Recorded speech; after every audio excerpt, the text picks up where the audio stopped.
Good morning to all of you. Welcome back to my YouTube channel Chemistry Winners. So I'm the host Paramjit Singh with you, the chemistry teacher. So as already I have promised you to solve the question papers like JEE and NEET. So today I'm present with the NEET 2022 Phase 2 paper. बहुत आसान paper था यार, बहुत easy paper था ये 2022 Phase 2 वाला. Phase 1 के मुकाबले में अगर मैं कंपैरिजन करूं तो this paper was only 70 to 75% difficulty level. Phase 1 वाला अच्छा था, वो 100% difficulty level, तो ये 70 to 75% था. तो let us start this paper, जल्दी जल्दी खत्म करेंगे. तो इसमें भी इन्होंने 41 क्वेश्चन ही मेंशन किए हैं. I don't know क्या प्रॉब्लम है यहाँ पे, but we will solve all the 41 questions here. So starting with the first question, we have got match list 1 with list 2. List 1 list 2 जो मैचिंग वाले हैं वो अपने फेवरेट होते हैं. तो आपको अगर देखो तो क्वांटम नंबर को ऑर्बिटल से मैच करना है. That means you have this is 2p, okay, so this is 3s, this is 2s, मतलब d1 a3 and c2, that means b4. आप बस मैच कर सकते हो. अब ये बेसिक चीज है क्वांटम नंबर्स की. तो अगर आप सारे ऑप्शंस मैच करोगे तो हमारे पास आ जाएगा A3 and C2. A3 C2 अगर आप देखोगे तो A3 वाले दो ही ऑप्शन है, ये खत्म हो गया, ये खत्म हो गया. तो A3 C2, यहाँ पे C क्या है, 1 है, यहाँ पे C2, मतलब A ऑप्शन आएगा. तो बच्चों आपको B और D सॉल्व करने की जरूरत भी नहीं पड़ेगी. पहले मैंने इसलिए सॉल्व किया था ताकि आपको कॉन्सेप्ट की भी क्लैरिटी हो जाए कि वो कैसे सॉल्व करना है. बट अब ये ट्रिक है कि आपने ए और सी सॉल्व किया और आपको आंसर मिल गया. तो हम चेक करेंगे answer number A. Let us check this answer. Yes, we have got this answer right. अब देखो हमने डायरेक्टली इसको सॉल्व किया, ट्रिक लगाया, कॉन्सेप्ट लगाया और काम हमारा बन गया. नेक्स्ट है the density of a solution is this one, then the mass of 2.5 ml solution is significant figures. Okay, significant figures चाहिए. अब ध्यान रखना यहां जो मास है वो 2.5 है, मतलब हमें 1 डेसिमल प्लेस का आंसर चाहिए. So density is equal to mass upon volume 2.15 into 2.5 is equal to mass, तो इसको मल्टीप्लाई कर लो 2.15 इंटू 25, तो ये बन जाएगा. ओके, सब में सेम ही है, 53 53 5.4 5.3. अब है ना, मतलब इसका आंसर 553 समथिंग समथिंग आने वाला है. अब क्योंकि 2.5 में क्या है, 1 डेसिमल प्लेस है, तो थोड़ी सी ट्रिक लगा लो, आप कैलकुलेशन से बच जाओगे. ट्रिक क्या लगाओगे, 2 डेसिमल प्लेस, यहाँ पे 3 डेसिमल प्लेस, यहाँ 1 डेसिमल प्लेस, 2 डेसिमल प्लेस, तो हमारा आंसर क्या रहने वाला है, सी. तो विदाउट कैलकुलेशन भी आपको पता चल जाएगा कि जो हमारा आंसर है यहाँ वो क्या आने वाला है, सी आने वाला है. So definitely we will be moving with C.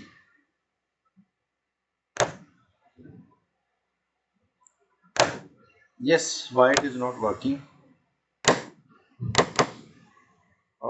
Yes, we have got this answer right. हाँ देखो 5.375 था, तो उन्होंने राउंड ऑफ करके इसको 5.4 बना दिया. तो विदाउट कैलकुलेशन आप इसको सॉल्व कर सकते थे.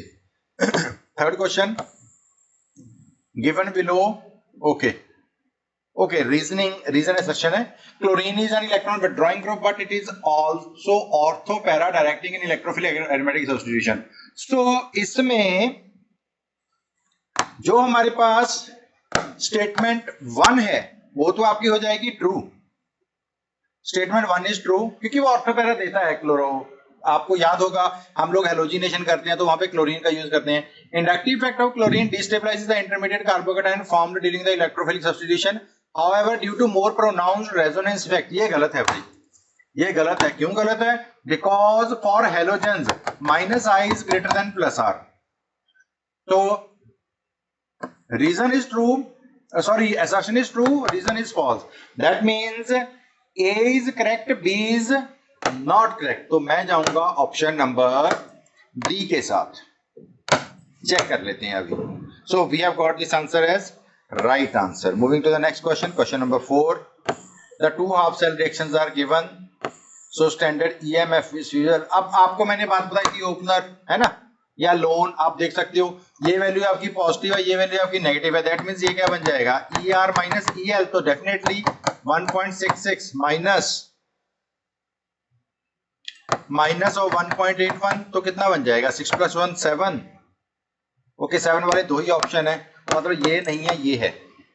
क्योंकि पूरी वैल्यू क्या आ रही है आपकी, पॉजिटिव आ रही है। तो भाई ट्रिक्स और कॉन्सेप्ट का मिक्सचर है यहाँ पे भी, अगर आप अप्लाई कर सको अपने क्वेश्चन पेपर सॉल्विंग में, बहुत आसान हो जाएगा आप लोगों के लिए इसको सॉल्व करना। विदाउट कैलकुलेशन भी आप किसी क्वेश्चन में आगे बढ़ सकते हो, जैसे कि मैं यहाँ पे बढ़ गया हूँ। Why? Because the positive value always goes for reduction, है ना, and negative value goes for oxidation. और ऑक्सीडेशन कहाँ होती है? Left hand side. लोन मैंने आपको याद करवाया था, सीपीसीआर उसका उल्टा बन जाता है। तो अगर लोन आपका left hand side oxidation anode negative है तो उसका उल्टा कर लो, तो आपके पास जो है ईएमएफ ऑफ सेल बड़े आराम से आ जाएगा। Let us check this option number D. So ये देखो आंसर आपका बड़े आराम से जो है वो सही आ चुका है। That is how you can solve all the questions. तो अगला क्वेश्चन देखते हैं, क्वेश्चन नंबर 5।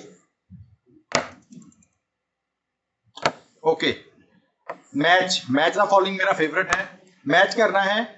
ओके, ये सी का तो 3 है, ऑर्थोबोरिक एसिड है, और जो बोरेक्स है वो फॉर्मूला जिसको नहीं पता भाई लर्न कर लो।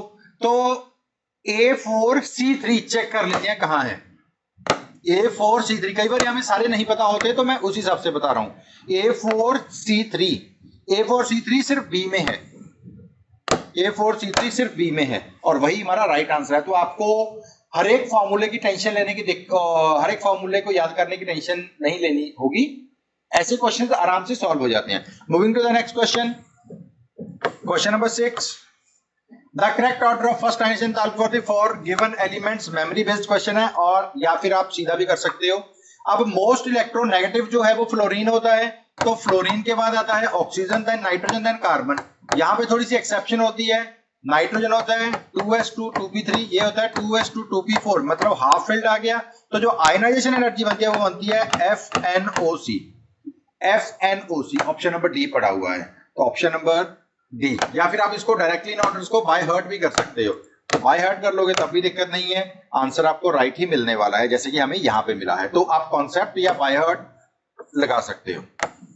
नेक्स्ट है, predict the order of reactivity of the following 4 isomers towards SN2 mechanism।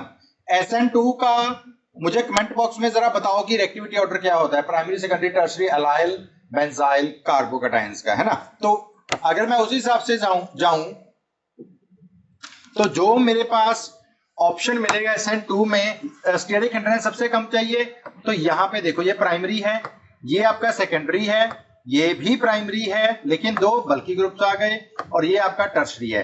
That means 1 maximum है, 4th मिनिमम है, 1 मैक्सिमम 4 मिनिमम। तो बी और ए खत्म हो गया, तो या तो सी है या फिर डी है। ओके, अब इसमें अगर 3 और 2 को कंपेयर करें, 3 और 2 को कंपेयर करें, तो हमारे पास जो 2 है वो सेकेंडरी है, ये प्राइमरी है, लेकिन 2 एल्काइल ग्रुप्स हैं, तो डेफिनेटली 3 पहले आएगा, 2 बाद में आएगा। तो ये ऑर्डर बन जाएगा 1 3 2 4। दैट मींस सी हमारा आंसर नहीं है, 1 है। व्हाई? बिकॉज SN2 का जो ऑर्डर होता है मिथाइल, प्राइमरी, सेकेंडरी, टर्शरी, है ना, SN1 का उल्टा होता है इसका। सो मैं जाऊंगा ऑप्शन नंबर डी के साथ, जो कि एकदम सही मिला हमें यहाँ पे। Okay, so moving to the next question. Shapes का आ गया, मॉलिक्यूल्स मैच करने हैं, सारे के सारे मैच करने की जरूरत नहीं है। ए PCl5 होता है ट्राइगोनल बाइपिरामिडल, सी का 2 है, ए है आपका trigonal pyramidal, means A3C2, A3C2, A3C2 check कर लो कहां है, A3C2 नहीं है, ये सी आंसर आ गया हमारा। तो ट्रिक एंड कॉन्सेप्ट का मिक्सचर आपका बचाएगा टाइम नीट के पेपर में, जो कि आपको यूटिलाइज करना है फिजिक्स में, A3C2। So we have got this answer as right answer. Moving to the next question. Question number 9. Which of the following reaction is a part of large scale industrial preparation of nitric acid? P block elements, अगर आपने देखा हो तो NCERT की line है, memory based question है। मैं जाऊंगा ऑप्शन नंबर सी के साथ। तो सीधा, इसमें कुछ ट्रिक नहीं लगाना, कोई कॉन्सेप्ट नहीं है बच्चों, सीधा सीधा मेमोरी बेस्ड क्वेश्चन है, आपको बस देखना है, याद करना है और लिखना है, क्योंकि इनऑर्गेनिक केमिस्ट्री में ज्यादा रटने का काम होता है, तो आप सीधा सीधा इसको सॉल्व कर सकते हो। Moving to the next question. Na2B4O7 plus x। हाँ, ये भी मेमोरी बेस्ड क्वेश्चन है। अगर आपको याद हो तो जो x होता है वो हमारे पास होता है B2O3। नहीं है, नहीं है, बस आगे चेक ही नहीं करना। तो मैं जाऊंगा यहां भी ऑप्शन नंबर सी के साथ। अगर आपने ये सब चीजें बाय हार्ट कर रखी हैं तो डेफिनेटली आपका जो पेपर है वो जल्दी सॉल्व होगा। अगर आपको ये चीजें याद नहीं है, फॉर्मूले याद नहीं है, रिएक्शन याद नहीं है थोड़े बहुत, तो फिर आपको दिक्कत हो सकती है। अगला question, 1 mole of an ideal gas at 300 kelvin is expanded isothermally. Isothermally का मतलब क्या हो गया? Delta U 0 from 1 litre to 10 litre volume. Delta U ही तो पूछा है, हमें देखा ही नहीं delta U. So delta U is equal to N C V delta T. अब डेल्टा टी 0 है, दैट मींस डेल्टा यू क्या हो जाता है इसमें? 0। तो मतलब ऑप्शन नंबर ए। देखो, एक वर्ड ने हमें आंसर दे दिया, तो मैं जाऊंगा 0 के साथ। चेक कर लेते हैं। Yes, we have got this answer as right answer. Moving to the next question, question number 12 I guess. Match list 1 with list 2। Okay, first compound अगर आप देखो तो यहाँ पे नाइट्रो है, यहाँ पे आइसो नाइट्रो है। मतलब ये जो है आपका, ये लिंकेज हो गया। ओके, ए का आ गया 3, बी का ओके देखो लाइगेंड्स चेंज हुए हैं, मुझे भूल गया, मान लो है तो कोऑर्डिनेशन वैसे मान लो भूल गया। देन सी का SO4 Br SO4। देखो अब ये जो है आपका वो आयनाइजेशन है। आसान चीजों की तरफ मैं जा रहा हूं। ये आपका सॉल्वेट है, वाई वाटर मॉलिक्यूल अंदर बाहर हो रहे हैं। तो मेरे हिसाब से ये आंसर मिलना कुछ मुश्किल नहीं है।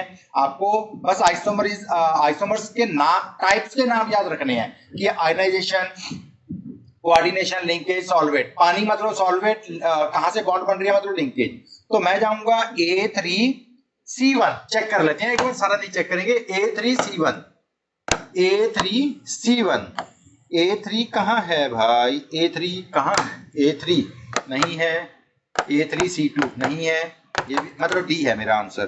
तो क्वेश्चन नंबर 12 का मेरा आंसर डेफिनेटली क्या आएगा? डी ही आएगा। चेक कर लेते हैं एक बार इसको आपके सामने। A3, हाँ, हमारा सही आंसर आया। तो बच्चों आपको घबराना नहीं है अगर आपको 2-4 भूल गए। 4 तो ऑप्शन है, उसमें से 1-2 भूल गए तो कोई दिक्कत नहीं है, आप बाकी को मैच करो, आपका टाइम बच जाएगा उसमें, है ना। घबराओगे तो टाइम वेस्ट होगा। नेक्स्ट क्वेश्चन की बात करते हैं। 0.1 molar acetic acid solution is 1% ionised. 1% ionised का मतलब हो गया alpha is equal to 1/100, that is 0.01। Then the pH of this acetic acid solution. Okay, बहुत आसान है। Hydronium ion concentration is equal to C into alpha. अब C कितना है हमारे पास? 0.01। अल्फा कितना है? 0.01। मतलब ये हो गया आपका 10⁻⁻⁴। मतलब आपकी pH कितनी आई? 4। ये तो हो गया कॉन्सेप्ट बच्चों। ओके, ये हो गया आपका कॉन्सेप्ट। अब ट्रिक क्या आएगी आपकी?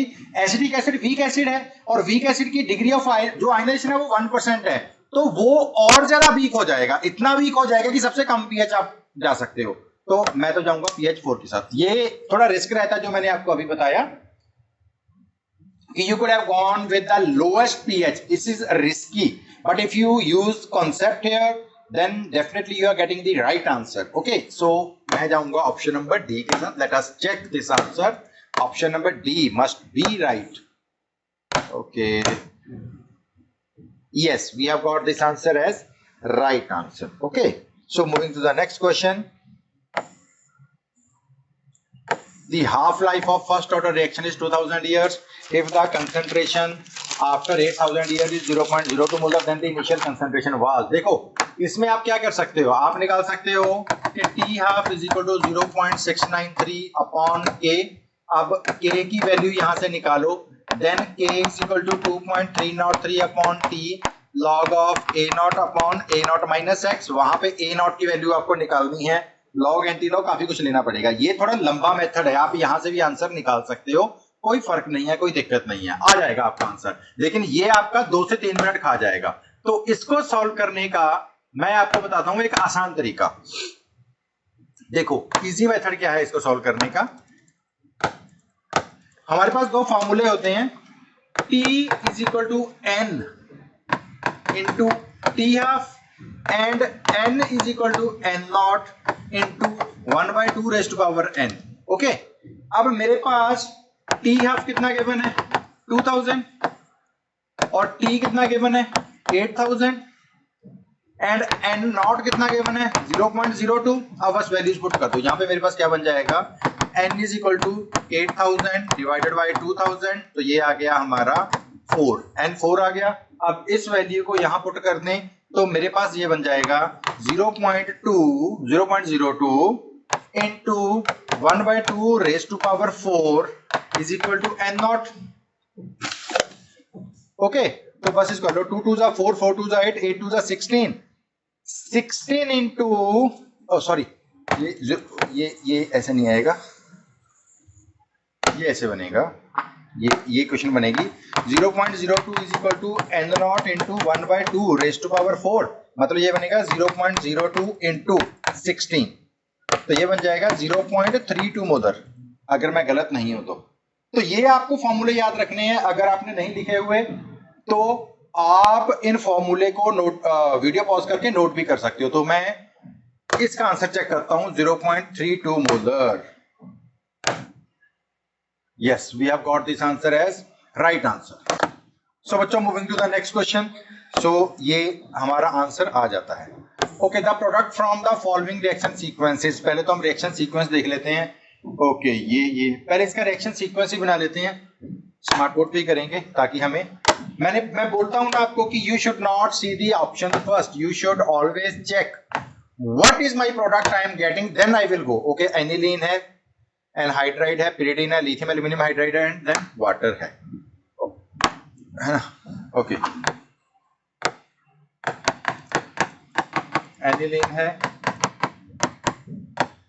एसिटिक एनहाइड्राइड है with pyridine, then lithium aluminium hydride है, एंड देन वाटर है। ये पहले, ये दूसरा, और ये आ गया आपका तीसरे नंबर का। ओके, तो अब इसको मैं क्या करता हूं, अगर मैं एसिटिक एनहाइड्राइड लूं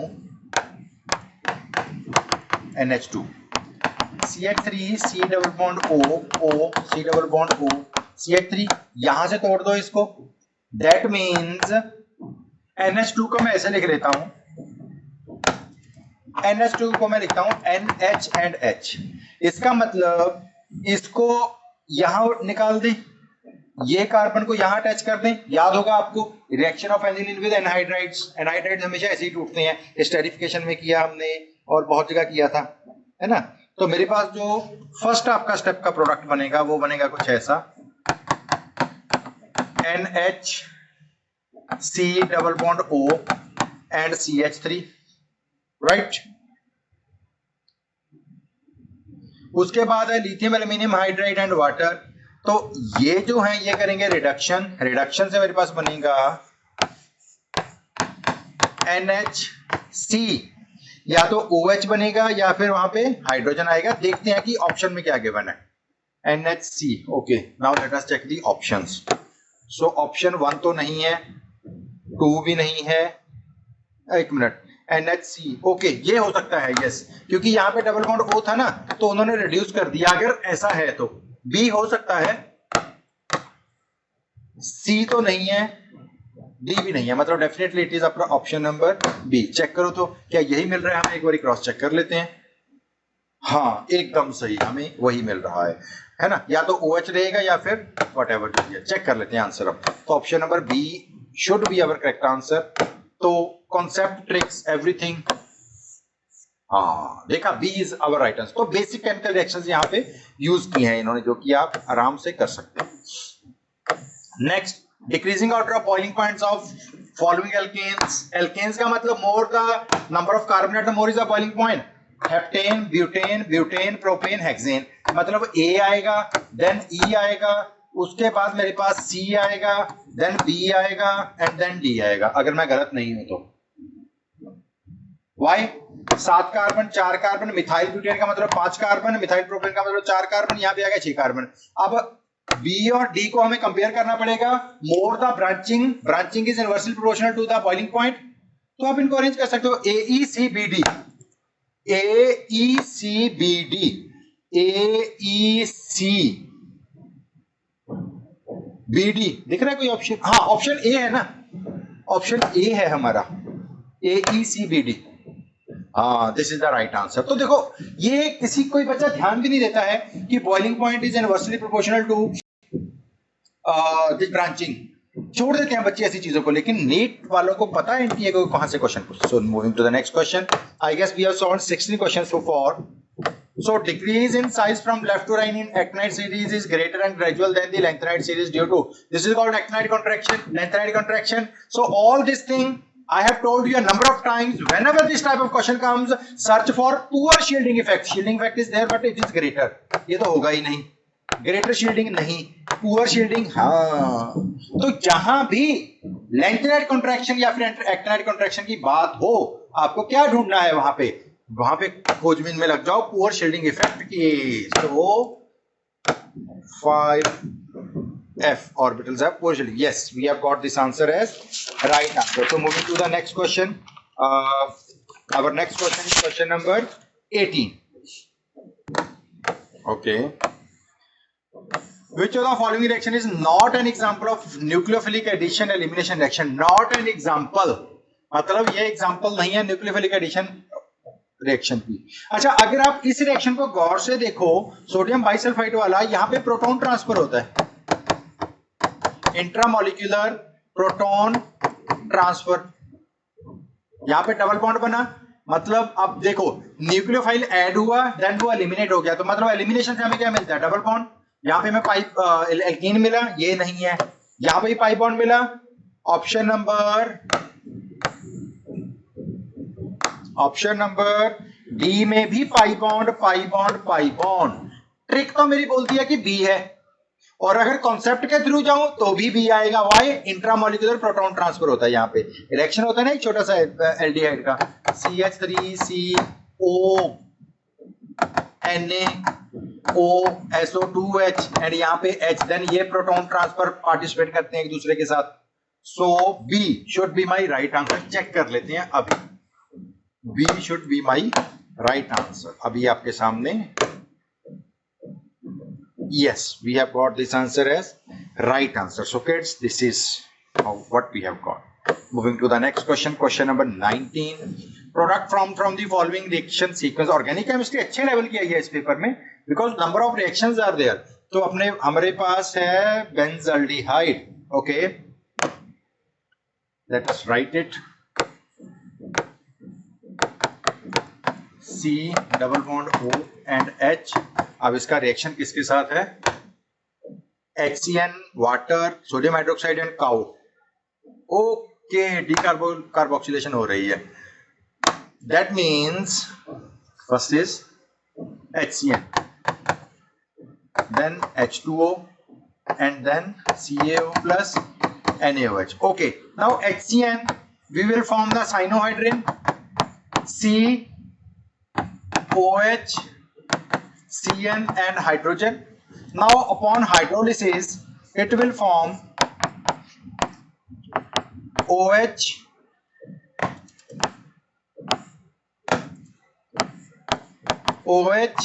COOH and hydrogen here.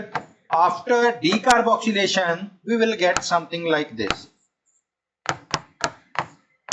OH and only OH.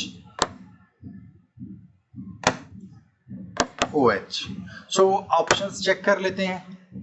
So option A is not my answer.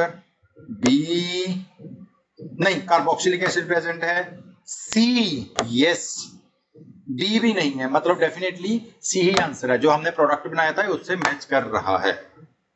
हाँ, एग्जैक्टली ये हमारे प्रोडक्ट से मैच कर रहा है. तो we will go with answer number C. Yes, this is a right answer that we have got here. Moving to the next question. Question number 20. Fluorine is a stronger oxidizing agent than chlorine because fluorine bond has a low ion distillation. Okay, A is true. Fluoride ion has hydration. True. If there are only two options, that means yes, A and B only. We will go with this. Yes, we have got this answer. Right answer. Moving to the next question. Question number 21. Okay. KH for some gases. अब आपको पता होना चाहिए कि KH is equal to KH into zeta is equal to P. That means KH is inversely proportional to solubility. जिसका KH ज्यादा solubility come, that means ये सबसे कम है वैल्यू, तो HCHO then CH4. ओके देख लेते हैं, HCHO then CH4, HCHO then CH4, afterwards CO2 and argon last में, HCHO, CH4, CO2 and argon. So I will go with option number B. So B should be our right answer. हालांकि ये solution chapter में से है, लेकिन ठीक question है, अच्छा क्वेश्चन है, एनसीईआरटी का क्वेश्चन है, directly it is mention there. Moving to the next question, which of the following is a decomposition reaction. आपको कुछ नहीं करना, देखो कौन सा कंपाउंड टूट रहा है. यहाँ पे सबके सब मिक्स होकर पीएच3 बना रहे हैं, नहीं है. यहाँ पे पीबीएनओ3 टूट रहा है, ये हो सकता है. यहाँ पे कॉम्बिनेशन है, यहाँ भी कॉम्बिनेशन है आपका. सी ही मेरा आंसर है. इतना टाइम नहीं लेंगे इनको सोल्व करने के लिए. So we will go with option number B. Yes, we have got this answer as right answer. Moving to the next question, what is the hybridization shown by C1 and C2 carbon? C1, so बच्चों ये एक ester है, so this is carbon number C1, this is C2. Okay, so if I write this structure, C double bond OH, C double bond C, C double bond O, O, CH3. So carbon number 1 is sp2 hybridized, carbon number 2 is sp3 hybridized, sp2 and sp3. Option number B. So for question number 23, definitely B is my right answer. क्योंकि nomenclature में हम ऐसे ही इसको numbering देते हैं, तो B भी, ये भी हमारा सही है. Moving to the next question, question number 4, match list A with list B. Okay, list 1 में ये गिवन है, लिस्ट B में ओके प्रोडक्ट्स गिवन है. अब किसको याद नहीं है कि जिंक डस्ट और हीट करने से हमारे पास बेंजीन मिलता है. फिनोल का याद होगा, C2 और एनसीईआरटी बोलता है D1. C2 D1 दोनों को मैच कर लो, बाकी देखते हैं अगर मैच होंगे तो. C2 D1, देखो C2 सिर्फ एक ही ऑप्शन में है, आपको एक ही ऑप्शन भी आंसर दे सकता था, आंसर नंबर डी. तो trick and concept, answer number D should be my right answer and it is actually my right answer. Okay, so we have solved 24 question so far. So moving to the question number 25, the correct bond angle of the following compound of species is. अब bond angle की अगर बात करें तो CO2 ammonia water ammonium, CO2 का bond angle 180 होता है, मतलब ये हमारा आंसर नहीं है. ये हो सकता है, ये हो सकता है, ये हो सकता है. अब ये भी हमारा आंसर नहीं होगा, क्योंकि अमोनिया में एक लोन पेयर होता है, अमोनियम में सारे बॉन्ड पेयर होते हैं. अब इसका मतलब more the lone pair then lesser is the bond angle. Ammonium CO2 ammonium ammonia water, यहाँ पे आपका आ गया लीनियर स्ट्रक्चर, ये आ गया 4 बॉन्ड पेयर, यहाँ पे 1 लोन पेयर, यहाँ पे 2 lone pair. More the lone pair lesser is the bond angle. So I will go with option number B. Trick and concept दोनों को यूज किया, तो हमारे पास आंसर बी सही होना चाहिए. Yes, we have got this answer as right answer. Moving to the next question, question number 26. बड़े match the following आए हैं, ये बहुत आसान पेपर है, इजी पेपर है ये. Gabriel synthesis, Kolbe's, Williamson, Etard. Okay, अगर आप मैच करो B को 4 से, तो सैलिसिलिक एसिड है, B4 चेक कर लो कहीं पे है क्या. B4 पहले में है, नहीं है, नहीं है, नहीं, मतलब A ही मेरा आंसर है. चेक कर लेते हैं. देखो एक ही ऑप्शन, एक ऐसा ऑप्शन जिसके लिए आप श्योर हो, वो आपको सही आंसर दे सकता है, आपका टाइम बचेगा. तो कितना, mostly maximum to maximum 10 to 15 seconds would have been taken here. So moving to the next question, if the first energy enthalpy of X and Y is this and this, second is this and this, then the correct statement, both X and Y are alkaline earth metal. एक alkali है, एक alkaline है, वो alkaline है, वो alkali. Okay, समझा question क्या है. सबसे पहले तो क्वेश्चन समझो, आप इसको ऐसे लिख लो X Y. IE1 क्या है हमारे पास, IE1 है 419 590, सेकंड है 3069 1145. इसका मतलब यहां पे 7 टाइम्स हो गया. That means X is group 1. Group 1 का मतलब होगा कि अल्कली है, और यहां पे डबल हो रहा है, मतलब this is group 2 means alkaline. So X is alkali and Y is alkaline. So definitely my answer should be B. देखो छोटी सी बात पकड़नी थी आपको, और आपका आंसर सही आया है जैसे मेरा आंसर आया है ना, तो you would have solved by this trick. Next is the incorrect statement about denaturation of proteins. Question number 28. 24. 28. Sorry, 28. Uncoiling of helical structure takes place. Yes. Denaturation. Okay. Incorrect statement. No. This is not incorrect. This is a true statement. It results due to temperature change and pH. Yes. It happens. Results in loss of biological activity. Yes. A protein is formed from amino acid linked by peptide bonds. Peptide bonds तो incorrect statement. हाँ, peptide bonds तो नहीं होती हैं यार. So definitely we will go with option number D. Yes. Alpha है ना. So we have got this answer as right answer. Next, moving to the next question. 29. Given below are two statements, assertion and reason है. Metal carbonyl bond in metal carbon possess both sigma and pi. ये तो true है. Assertion तो true है. दोनों होते हैं भाई. Sigma भी होता है उसमें, pi character भी होता है. Yes, both it has. The ligand to metal bond is pi. नहीं. ये sigma होती है. And metal to ligand is sigma. ये pi होती है. Metal to ligand जो होती है वो पाई होती है. लाइगेंड टू मेटल जो होती है वो सिग्मा होती है. तो अगर किसी को कॉन्सेप्ट नहीं पता आप इसको पॉज करके लिख सकते हो. That means statement 1 is true, statement 2 is false. 1 is true, 2 is false. 1 is true, 2 is false. Yes, we have got this answer as right answer. So 29 we have done. We're moving to question number 30. Most stable carbocation. Okay, carbocation ये तो stable है. Y? क्योंकि ये conjugation है, resonance में है, तो यहाँ पे आपका जो है कार्बोकेटाइन फॉर्म हो जाएगा. ओके, ए तो है. Option number B. बी में कॉन्जुगेशन तो है, रेजोनेंस तो है, बट एक ही है. यहाँ पे दो है, मतलब ए मोर स्टेबल देन बी आ गया. सी में सिर्फ हाइपर कॉन्जुगेशन, डी में भी हाइपर कॉन्जुगेशन. तो इसका मतलब मेरा आंसर बिना सोचे समझे क्या होना चाहिए? ए सोच के ही होना चाहिए. My A should be my answer. B नहीं होगा. बी भी स्टेबल है बट कम है, क्योंकि यहाँ पे एक ही पाई बॉन्ड है, ऊपर वाला दो pi bond with conjugation. So let us check this answer. Answer number A should be right answer. So yes, A is my right answer. Moving to the next question, question number 31. Where is 31? Okay, Cr2 positive is oxidizing and Mn3 positive is reducing in nature. No, they are intermediate oxygen state. They both have intermediate oxygen state. Means statement 1 is your false. Sc3 positive compounds are repelled by applied magnetic field. This is true. Why? Because the atomic number of scandium is 21. So 21 means 4s2 3d1. When all electrons are removed, it will become a noble gas. Noble gas means no magnetic character. That means this is true or false. We have done. This is false. This is true. Statement 1 is false and statement 2 is true. So option number A. We will go with option number A here.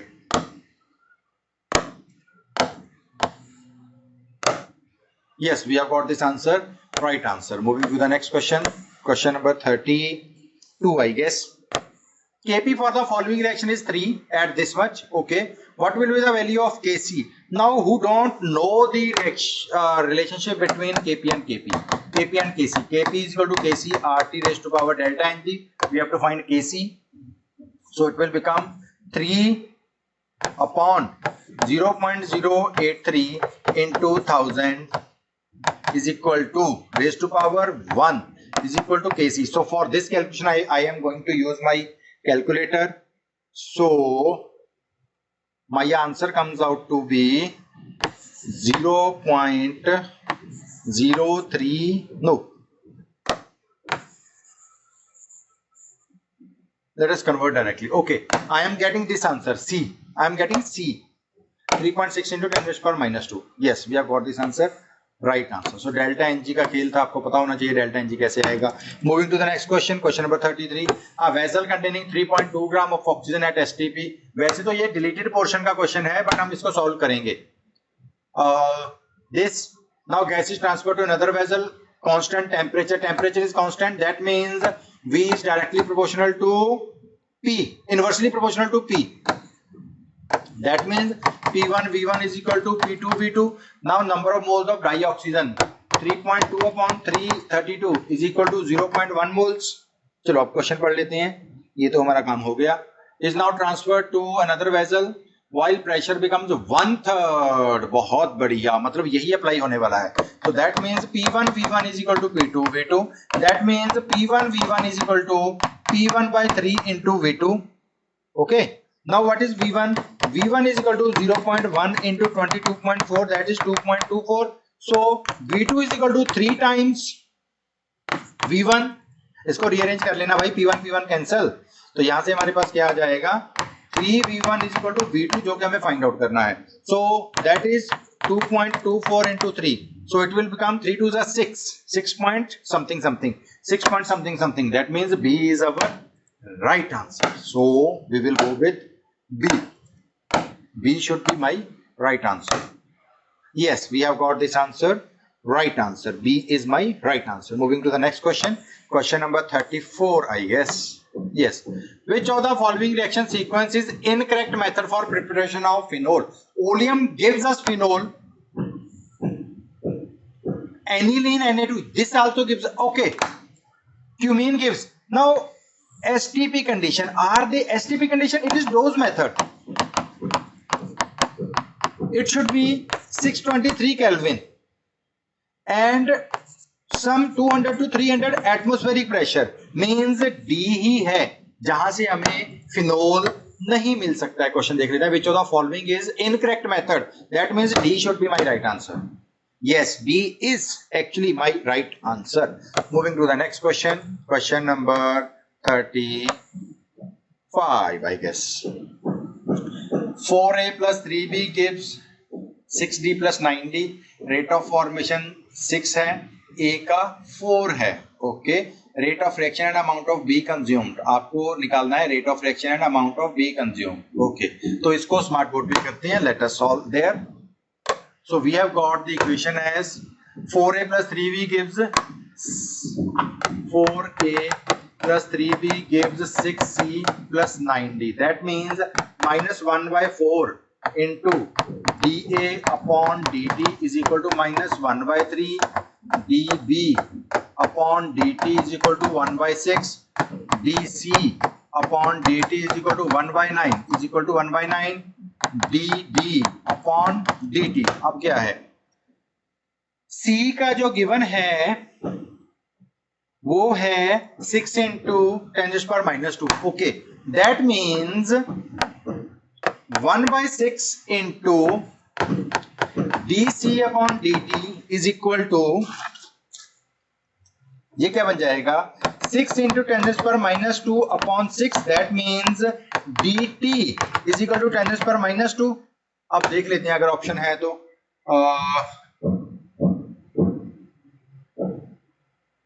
Okay, मतलब option number ये खत्म हो गया. Okay sorry, that means option number A खत्म हो गया, सी खत्म हो गया, या तो बी है या डी है, चेक करना पड़ेगा. ओके, ये आ गया हमारे पास. अब आगे चलते हैं. Now what we have to do, now we have got this thing. After 10 seconds it will be minus 10⁻² into 10. Answer कुछ ऐसा ही था, 10 into 10⁻² and 1 into 10⁻².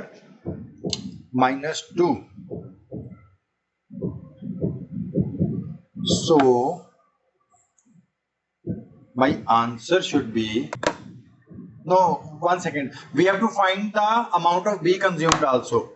So okay, after 10 seconds we have got this answer, but for B what we have to do, 10⁻². So it should be 1 upon 3 into dB upon dt is equal to 10⁻². That means it will become 3 into 10 into 10⁻².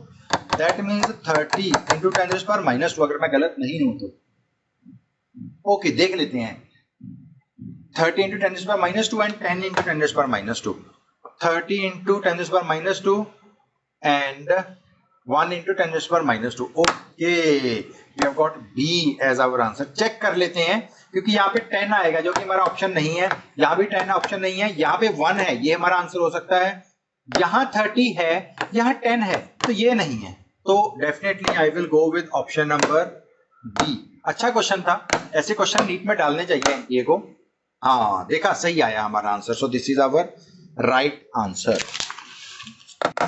Moving to the next question, question number 36, I guess.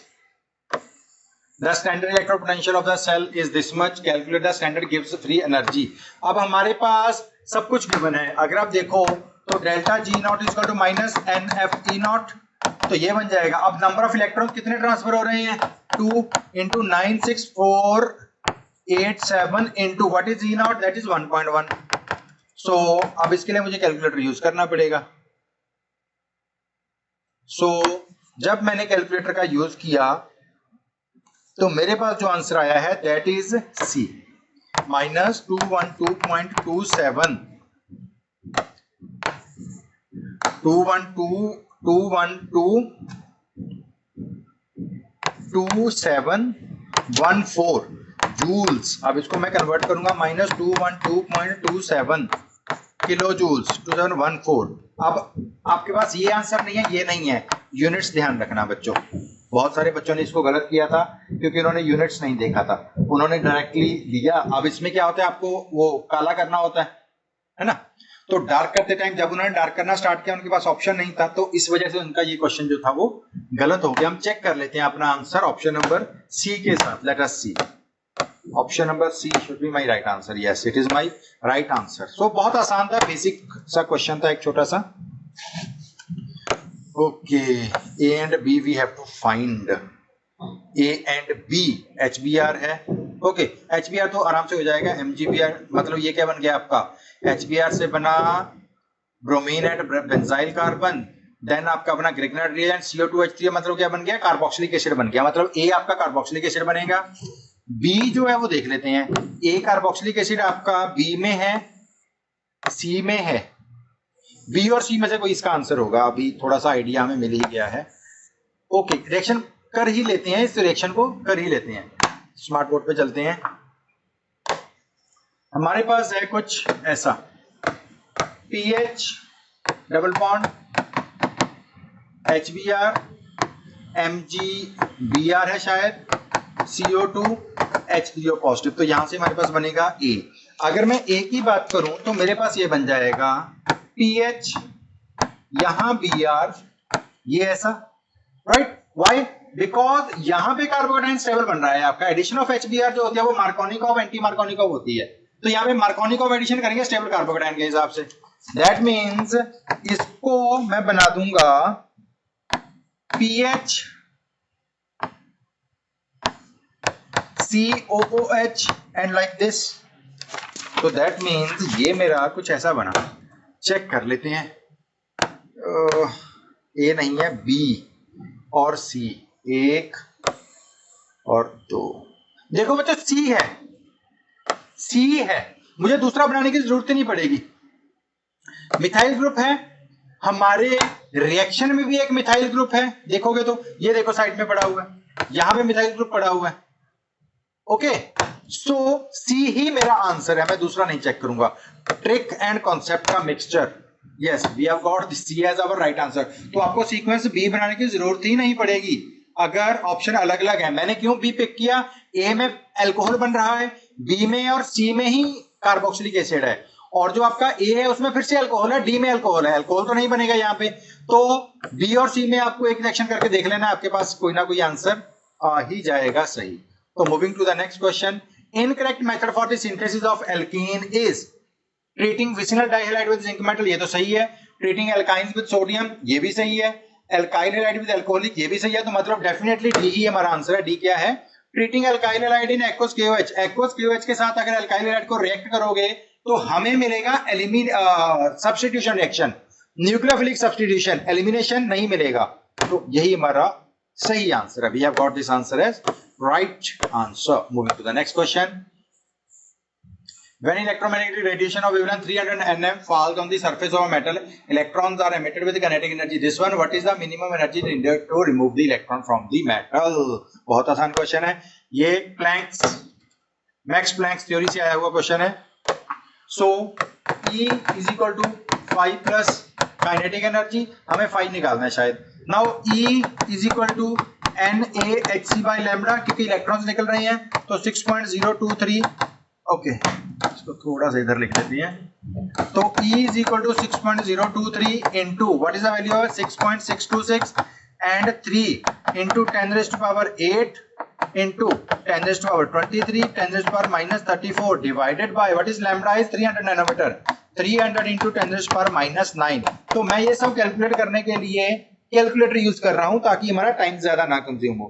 तो यहां से okay 6.023 6.6 into 3 okay okay, तो यहां से हमारे पास जो value निकल के आई है that is 3.99 into 10 raised to power 23 38 23 plus 8 31. ये हो जाएगा ऊपर जाके 3190 31 plus 9 40 minus 36, ये आ जाएगा प्लस 5. थोड़ा सा रीअरेंज किया है तो ये हमारे पास वैल्यू बन गई है 5. तो मतलब 3.99 into 10 raised to power minus 5 10 raised to power 5 minus something is equal to 5 आएगा. अब कितनी वैल्यू है उसकी, वो है 1.68 into 10 raised to power 5. अरे यार 1.68 into 10 raised to power 5. तो इसको अगर मैं माइनस करूं तो माइनस करने के बाद जो मेरे पास वैल्यू आती है वो है 3.99 1.68 9 minus 8 1 3 2.31 2.31 yes into 10 raised to power 5 ही था हमारे पास. ऑप्शन नंबर ए चेक कर लेते हैं, ऑप्शन नंबर ए को. प्लैंक कांस्टेंट था, थोड़ा लेंथी क्वेश्चन था, ऐसा क्वेश्चन नीट में नहीं देना चाहिए, but still they have given, तो अब उसमें हम कुछ नहीं कर सकते. So moving to the second last question, question number 40. Question number 40, what fraction of Fe exist as Fe3 in Fe 0.96O. देखो बच्चों ये क्वेश्चन जो है वो करंटली आउट ऑफ सिलेबस है, तो हम इसको सॉल्व नहीं करेंगे बिकॉज इसको सॉल्व करने का फायदा नहीं है, ऐसे टाइम वेस्टेज है. Moving to the next question, 41st question, last question है. क्योंकि इस पेपर में इतना ही क्वेश्चन मेंशन है. Incorrect method to synthesize benzaldehyde CmCH3M. Okay, option A ही हमारा राइट है, बाकी मैं चेक कर लेते हैं. पैलेडियम BaSO4 मतलब ये आपका रोजनमंड आ गया, डाइबाल H आ गया, एंड देन क्रोमाइल क्लोराइड, मतलब ऑप्शन नंबर ए ही है. व्हाई? क्योंकि साइनाइड आपको कभी भी बेंजल्डिहाइड नहीं देगा. चेक कर लेते हैं. So we have got A as our correct answer. So बच्चों ये पेपर ठीक था, इसमें 4-5 ऑर्गेनिक केमिस्ट्री के रिएक्शंस जो थे वो लेंथी क्वेश्चन दिए थे. रिएक्शंस उतने लेंथी नहीं होने चाहिए, बट स्टिल अच्छा लेवल का पेपर था. टाइम मैनेजमेंट जरूरी था इसमें. So we have solved this paper so far. So video will be I will be present with another video of NEET 2023. 2023 में शायद एक मणिपुर का पेपर भी हुआ था नीट का अलग से, तो मैं दोनों पेपर्स के साथ आपके सामने प्रेजेंट रहूंगा. So thank you very much for liking my video. Please share, subscribe and like my channel. So thank you very much guys. All the best. Thank you very much. See you soon with another video.